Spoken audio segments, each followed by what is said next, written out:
Are you still going through the samples that Andy Dugan worked on, and if so, how much of a burden is that on the people who attend the Sure.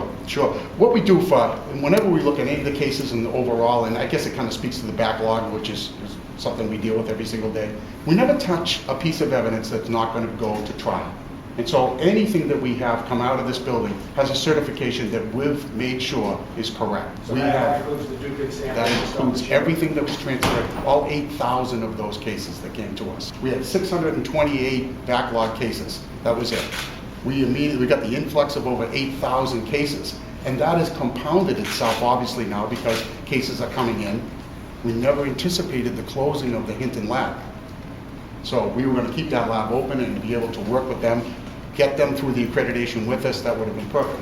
So we do wrestle with the backlog every day, but I think it's most important to recognize that we never touch and test a piece of evidence that's not needed for a case. That's not efficient.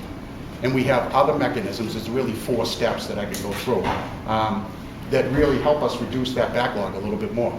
You know, it's hiring new chemists. We have 10 new chemists right now that are in training.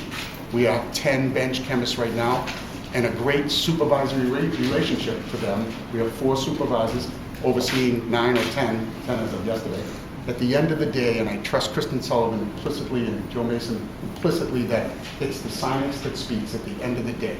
Nothing will roll out of here that isn't scientifically sound. Because no district attorney is going to wait for a case that is going to trial. If they let us know what the trial date is, then we make sure that that sample or that piece of evidence is tested in time to go. Now, that kind of puts a number of cases that are in the queue, if you will, and that we don't touch until we need them.